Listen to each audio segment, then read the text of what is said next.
नमस्कार, वॉरअप स्टेट देख रहे हैं आप। मैं हूं आपके साथ पूजा। दिल्ली में वोटिंग के बाद हर किसी को इंतजार अब बस नतीजों का है। बस कल भर का और इंतजार। परसों यानी कि 8 फरवरी को दिल्ली विधानसभा चुनाव के नतीजे सामने आ जाएंगे। पर जो एग्जिट पोल सामने आए हैं उसने दिल्ली की राजनीति में हलचल पैदा कर रखी है। दिल्ली के एग्जिट पोल के नतीजों पर बीजेपी गदगद है तो आम आदमी पार्टी बौखलाई हुई है। बौखलाहट में आज संजय सिंह ने कहा है कि अगर मसाज देने वाली और स्पा चलाने वाली कंपनियां एग्जिट पोल करेंगी तो आपको पता है कि एग्जिट पोल का क्या हाल होगा। तो आपके बाकी नेताओं ने कहा कि एग्जिट पोल बकवास है, दिल्ली में एक बार फिर आम आदमी पार्टी की सरकार बनने जा रही है। तो वहीं बीजेपी कह रही है कि दिल्ली में आपदा जा रही है, बीजेपी आ रही है।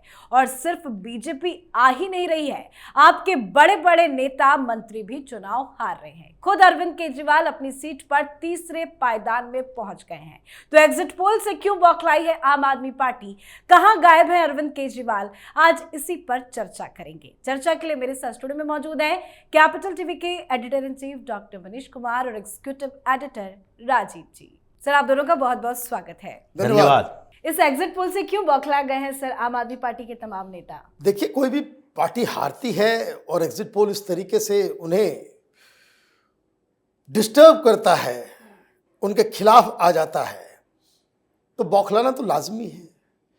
लेकिन इस कदर बौखलाना कि तमाम एग्जिट पोल करने वाली एजेंसियों को आप मसाज पार्लर और स्पा कंपनी बताना आप शुरू कर दिए, तो बहुत सारे लोग सवाल पूछ रहे हैं कि एग्जिट पोल खराब इसलिए है क्योंकि ये मसाज करने वाली कंपनियां करा रही हैं। तो देश की राजनीति भी इसलिए खराब है क्योंकि टिकट ब्लैकियर जो है वो राज्यसभा पहुंच गया है।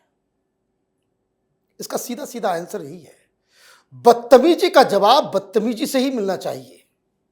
दिक्कत क्या है कि आम आदमी पार्टी और उसके चट्टे बट्टे जितने हैं, इनकी अफवाह, झूठ, गंदगी, गंध, ये बकवास पे बकवास किए जाते हैं। कोई टोकने वाला, रोकने वाला, कोई कार्रवाई नहीं। और जब कोई कोर्ट चला जाता है तो ये पैर पकड़ के माफी मांग लेते हैं। तो थूक फेंक के चाटने का काम केजरीवाल उसमें एक्सपर्ट है। आपने आए बाएं साए एक साथ में सबको कह दिया। भाई, हार तो रही कांग्रेस भी। कभी सुना इस तरह की भाषा इस्तेमाल करते हुए? You agree, you don't agree, भाई ठीक है। भाई, आप भी तो दावा कर दिए कि भाई 55 सीटें आ रही है, महिलाएं थोड़ा सा धक्का दे दे तो 60 से ऊपर जो है चला जाए हमारी सीट। तो आपका धंधा क्या है? आपका धंधा क्या है? मसाज पार्लर चला रहे हो? क्या चला रहे हो? सब आदमी, डेमोक्रेसी में सबको फ्रीडम है कि भाई अपनी अपनी बात रखिए, अपने आप राय से एग्री कीजिए, नहीं कीजिए, बात अलग है। लेकिन इस तरह की शब्दावली का इस्तेमाल करना, और कैसे पहचान लिए तुम कि एग्जिट पोल करने वाली स्पा कंपनी है, मसाज सेंटर है? बड़ी नजदीकी से जानते हो भाई इन लोगों को।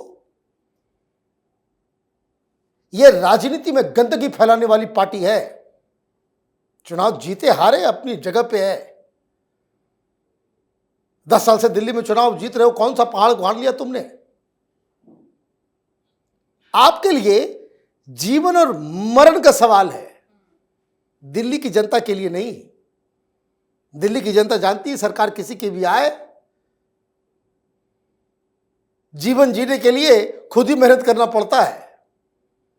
तो ये जो आज जो दो चीजें हुई, एक पिन ड्रॉप साइलेंस केजरीवाल की तरफ से, सिसोदिया की तरफ से, आतिशी मार्लेना की तरफ से, और ये बकवास संजय सिंह की तरफ से, ये बता रहा है कि deep down they also know कि ये एग्जिट पोल सही नतीजे की तरफ इशारा कर रहे हैं। बिल्कुल, जिस तरह के बयान आ रहे हैं संजय सिंह के या प्रियंका कक्कड़ ने भी बयान दिया, तमाम नेताओं की, उनसे उनकी बौखलाहट साफ साफ नजर आ रही है। सर, क्या एक बैकग्राउंड तैयार किया जा रहा है कि जब नतीजे आ जाए और एग्जिट पोल एग्जैक्ट साबित हो जाए तो ये कहा जाए कि हाँ, चुनाव आयोग की गलती है, पीएम मोदी की कोई साजिश है, ईवीएम पे ठीकरा फोड़े, एक माहौल बनाने की कोशिश होगी क्या? देखिए, माहौल तो बनाया जा रहा है, लेकिन संजय सिंह की समस्या कुछ और भी है। राज्यसभा है और दिल्ली से राज्यसभा है, पंजाब से नहीं है। राज्यसभा में अगली बार इसका नॉमिनेशन नहीं होना है, क्योंकि दिल्ली में आम आदमी पार्टी की स्थिति ऐसी हो जाएगी कि 3 राज्यसभा सीटों में से 1 सीट मिलना मुश्किल हो जाएगा। और जब 1 सीट की बारी आएगी तो ये आपस में इतने लड़ाई झगड़ा हो जाएगा कि संजय सिंह जैसे लोगों के लिए जगह नहीं होगी। दिल्ली में जब आम आदमी पार्टी की सरकार थी और 67 विधायक, 62 विधायक, तब जब राज्यसभा का चुनाव यहां हो रहा था तो अरविंद केजरीवाल ने क्या किया? अरविंद केजरीवाल ने 2 सीटें पहले बेच दी। एसडी गुप्ता, एनडी गुप्ता, ये कौन है?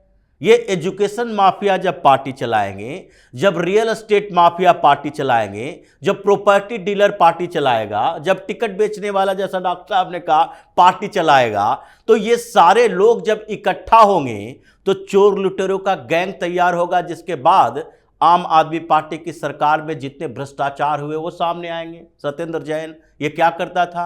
रियल एस्टेट कारोबारी, कितने जमीनों पर कब्जा करके रखे हुए था।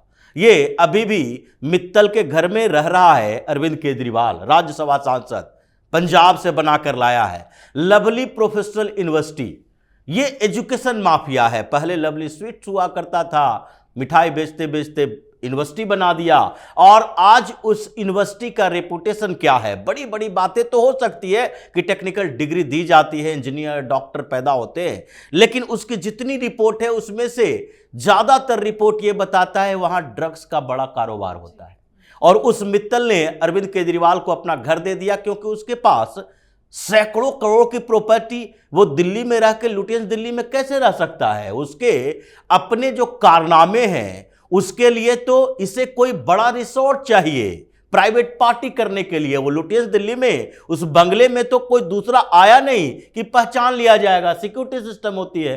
तो अरविंद केजरीवाल की पूरी पार्टी की समस्या दिल्ली से जुड़ी हुई है, लेकिन यह संजय सिंह की समस्या है कि राज्यसभा कैसे अब जाएंगे, क्योंकि इसी राज्यसभा के लिए आशीष खेतान ने पार्टी छोड़ दी, इसी राज्यसभा के लिए आशुतोष ने पार्टी छोड़ दी, इसी राज्यसभा के लिए इतना हंगामा किए कुमार विश्वास भी। ऐसा नहीं है कि कुमार विश्वास पूरी तरह से आम आदमी पार्टी के कल्चर के कारण उन्होंने पार्टी छोड़ी, उनको भी राज्यसभा ही दिख रहा था, लेकिन राज्यसभा नहीं मिला तो उसके बाद वो बगावत करने लगे। ये कई लोगों की समस्या रही है आम आदमी पार्टी में। लेकिन उस समय क्या था? उस समय पार्टी के नेता ज्यादा और राज्यसभा की सीटें दिल्ली की। संजय सिंह को उसमें से लाया गया था, और एसडी गुप्ता, एनडी गुप्ता कौन है भाई?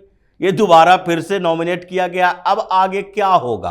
अब आगे इन लोगों की समस्या खड़ी होगी, और इसीलिए परेशानी इन लोगों के साथ है। हो सकता है कि इनके ऊपर तो और दोहरा तिहरा ऐसे झटके लगने वाले हैं। कई मामलों में संजय सिंह भी फंसा है, जेल जाने की नौबत आ जाएगी, और अगर इन मामलों में से किसी में 2 साल की सजा हो गई तो फिर इनकी सदस्यता खत्म होगी, फिर रिनॉमिनेट भी नहीं हो पाएगा। अभी ही समस्या चल रही थी कि राज्यसभा भेजा जाएगा कि नहीं, क्योंकि उस समय जेल में था। तो ये जो पार्टी ही है ऐसे लोगों से बनाई गई है जिसमें 2-3 लोगों को चेहरा बनाया गया उसके बैकग्राउंड को दिखाकर। यानी केजरीवाल का चेहरा चमकाया गया कि नहीं, ये IRS ऑफिसर रहा है, IIT किया है, और उसके बाद कभी राघव चड्ढा का कि नहीं, चार्टर अकाउंटेंट रहा है, ये पढ़ा लिखा व्यक्ति है। तो 2-3 लोगों को चेहरा बनाया गया और उसके पीछे की पूरी फौज गुंडा मवालियों की रही। और अब जब जरूरत पड़ती है ऐसी भाषा का इस्तेमाल करने का तो उन लोगों को आगे बढ़ा दिया जाता है। ये लोग थोड़ा थोड़ा सा शांत रहता है। तो अभी एग्जिट पोल के आने के बाद ही ये बौखलाहट शुरू हो गई। एग्जिट पोल जब नतीजों में तब्दील होगी तो ये बौखलाहट नहीं रहेगी, बल्कि सबका एग्जिट प्लान रहेगा। आम आदमी पार्टी की सरकार अगर दिल्ली में नहीं बन रही है तो उसके बाद दिल्ली के इनके विधायक जितने जीत कर आएगा वो एक एक करके पार्टी छोड़ना शुरू कर देगा, और केजरीवाल और जो ये राज्यसभा में बैठे ये संजय सिंह है। इन लोगों की बड़ी समस्या यही है कि दिल्ली में पार्टी खत्म हो जाएगी अगर सत्ता में नहीं आई तो। बिल्कुल सर, इसके पहले आपने पिन ड्रॉप साइलेंस का जिक्र किया था। वाकई में जब से एग्जिट पोल सामने आए हैं, हर दिन आम आदमी पार्टी के तमाम नेता प्रेस कॉन्फ्रेंस करते हैं। आज बस संजय सिंह बाहर आए, उन्होंने प्रेस कॉन्फ्रेंस किया। कहाँ है अरविंद केजरीवाल, कहाँ है मनीष सिसोदिया, कहाँ है आतिशी? कोई नजर क्यों नहीं आ रहा है? नजर इसलिए नहीं आ रहे हैं कि ये लोग को जो रिपोर्ट्स आ रही हैं, न सिर्फ सारे एग्जिट पोल्स बल्कि उनके अपने लोग, वैसे पत्रकार जिनको पैसे दे करके उनसे यूट्यूब चैनल खुलवाया है, अखबार खुलवाया है, ये जो उसकी जो मंडली है पत्रकारों की, वो लोग भी कह रहे हैं कि नई दिल्ली की सीट फंस गई है। वो लोग भी कह रहे हैं कि कालका जी में आतिशी मार लेना हार रही है। वो लोग भी कह रहे हैं कि किसी भी कीमत पे मनीष सिसोदिया जीत नहीं सकता। और साइलेंस होने की वजह ये भी है, अब देखिए हम लोगों ने स्टोरी की कि आज सवेरे ये फलौदी सट्टा बाजार में अरविंद केजरीवाल का रेट जो है वो घट के हो गया 35 पैसा, और प्रवेश वर्मा का जो रेट चल रहा है वो 4.5 रुपए। थर्ड पोजीशन पे जाने की नौबत आ गई है अरविंद केजरीवाल की।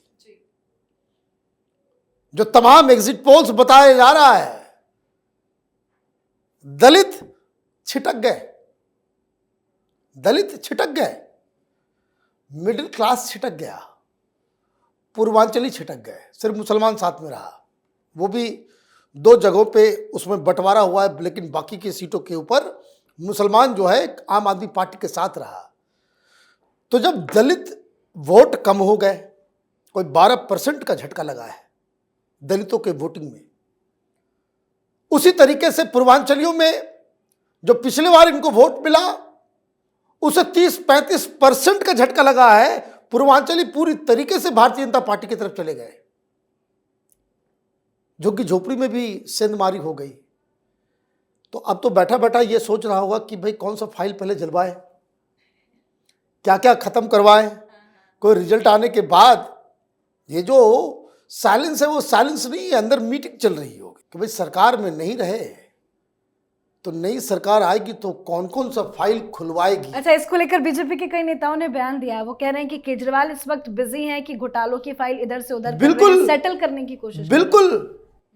बिल्कुल यही हो रहा है, क्योंकि खुदा न खास्ते अगर ये सरकार में नहीं रहा, आप यकीन मानिए कि जिस तरीके से इसने घोटाले किए हैं अलग अलग डिपार्टमेंट में, ये तो टूरिस्ट बन जाएगा तिहाड़ जेल का। जाएगा, बेल लेगा, निकलेगा, फिर जाएगा, फिर निकलेगा, फिर जाएगा, फिर ये आना जाना लगा रहेगा। और इसलिए अभी सबसे बड़ी चिंता, देखिए बॉडी लैंग्वेज ही खराब हो गया है सबका। और ये जो संजय सिंह जो गालियां दे रहा है वो दैट इज डिप्रेशन में जो लोग चले गए हैं उसी का वो एक्सप्रेशन है। बिल्कुल, वाकई में सर एग्जिट पोल तो एग्जैक्ट पोल नहीं है। वो भी कह रहे हैं 8 तारीख तक हम भी इंतजार करेंगे, लेकिन चुनाव खत्म होने के बाद तमाम पार्टियां रणनीति तो बनाती है। बीजेपी भी बना रही होगी, केजरीवाल भी बना रहे होंगे। दोनों पार्टियों में क्या चल रहा है? देखिए, भारतीय जनता पार्टी की रणनीति सरकार बनाने को लेकर है। हाँ। और आम आदमी पार्टी यानी केजरीवाल की रणनीति सरकार से बाहर रहने के बाद सरवाइव करने को लेकर है, क्योंकि इसके लिए सर्वाइवल की समस्या हो जाएगी। अरविंद केजरीवाल दिल्ली में है तो इसलिए केजरीवाल जिंदा है। अगर केजरीवाल की बात करें, अगर ये गोवा का मुख्यमंत्री होता, पंजाब का मुख्यमंत्री होता, नॉर्थ ईस्ट का होता, बिहार यूपी का भी होता, तो क्या इतने दमखम के साथ केजरीवाल का नाम पूरे हिंदुस्तान में लिया जाता, या उसका चेहरा इतना दिखता? नेशनल मीडिया में केजरीवाल रहता है और इसके लिए जिम्मेदारी यही है कि ये दिल्ली में बैठा हुआ है और इसने 500 करोड़ रुपए का, ये ऑफिशियल 500 करोड़ रुपए का एडवर्टीजमेंट पॉलिसी बनाया। और इस पूरी पॉलिसी में क्या किया, कोई भी स्टेट गवर्नमेंट ऐसा नहीं करती है, लेकिन उसके साथ इसने क्या किया कि पूरे एडवर्टीजमेंट इंडस्ट्री पर कब्जा करने के लिए एक संगठन बनाया, संस्था शब्दार्थ। उसके थ्रू ही ये सारा एडवर्टीजमेंट दिया जाएगा। जो हमारे लिए काम करोगे उसको दिया जाएगा, नहीं करोगे तो तुम्हें ब्लैक लिस्टेड किया जाएगा। किसी भी गवर्नमेंट की, या फिर सेंट्रल गवर्नमेंट हो या स्टेट गवर्नमेंट हो, सबकी एडवर्टीजमेंट पॉलिसी होती है। पीआईबी बनाया गया है इसके लिए, और ये स्टेट गवर्नमेंट की भी होती है। वो लोग मीडिया के रीच के अनुसार उसको एडवर्टीजमेंट देते हैं। लेकिन इसने एक अपनी संस्थाएं क्रिएट कर दी, शब्दार्थ, और वहां पर बैठकर लोग तय करते हैं कि पहले यह दिखाओ कि तुमने इतने दिनों में केजरीवाल के लिए क्या किया। अगर तुम्हारा एक भी इधर से उधर हो गई खबर तो एक बड़े नेशनल मीडिया को ब्लैकलिस्ट कर दिया था 2 महीने तक, और उसके एडिटर इन चीफ ने केजरीवाल से माफी मांगी और उसके बाद उसको एडवर्टीजमेंट ऐड दिया जाने लगा है। तो ये अगर सत्ता में नहीं रहता दिल्ली तो मीडिया से आउट हो जाएगा। उसके बाद आप कितना भी हंगामा शोरगुल करते रहो, ये इतना क्रूर इंडस्ट्री है मीडिया कि जो इसको फायदा नहीं देगा उसके आसपास नहीं रह सकता है। तो सबसे पहले तो इसको लग रहा है कि अब क्या किया जाए ताकि मीडिया के केंद्र में बने रहे। दूसरी बात है कि यहां से सत्ता खत्म तो इसके जो पेड वर्कर हैं आम आदमी पार्टी के, जो यहां अरविंद केजरीवाल के लोग हैं, वो लोग हैं जो कि इसके एनजीओ के समय से जुड़ा हुआ है, वो लोग हैं जो कि इससे 10 साल से इसके साथ काम कर रहा है लेकिन इसको पैसा मिल रहा था, पीसीआरएफ के समय से जुड़ा हुआ है, और केजरीवाल को भरोसा उन्हीं लोगों के ऊपर है। अब वो क्या करेगा? जैसे एक विभव को तो इसने सेट कर दिया, इसके साथ विभव है जो आंदोलन के समय से नहीं बल्कि एनजीओ के समय से जुड़ा था और इसका सबसे नजदीकी व्यक्ति। अब दिल्ली में जैसे ही उसको निकाला गया कि नहीं तुम पीएस नहीं रह सकते, तो उसके बाद वो कितने दिनों तक बिना पेमेंट के रहा, तत्काल पंजाब शिफ्ट कर दिया गया क्योंकि पैसे चाहिए।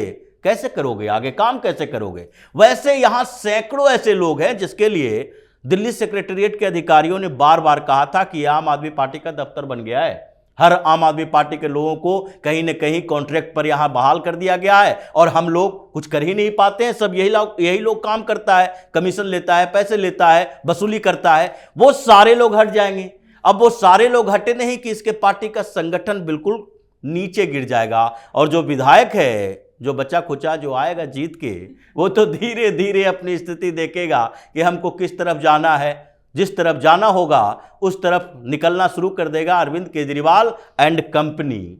ये जो सुनीता केजरीवाल, पुलकित केजरीवाल, ये पूरे परिवार के साथ चलता है, वही बैठकर यहाँ डुगडुगी बजाता रहेगा। बिल्कुल सर, बहुत बहुत धन्यवाद सर आप दोनों का। धन्यवाद। तो दिल्ली विधानसभा चुनाव के लिए मतदान हो चुका है, एग्जिट पोल भी सामने आ चुके हैं। एग्जिट पोल में दिल्ली में बड़ा बदलाव होता दिख रहा है। ज्यादातर एग्जिट पोल में बीजेपी आगे नजर आ रही है और केजरीवाल इस बार सरकार से गायब होते दिखाई दे रहे हैं और यही वजह है कि आपके नेताओं की बौखलाहट साफ साफ नजर आ रही है। अब 8 फरवरी को नतीजे सामने आएंगे। 8 फरवरी को अब ये तय हो ही जाएगा कि दिल्ली में किसकी बनने जा रही है सरकार। तो आपको क्या कुछ लगता है कमेंट करके जरूर लिखिएगा। देखते रहिए कैपिटल टीवी। नमस्कार।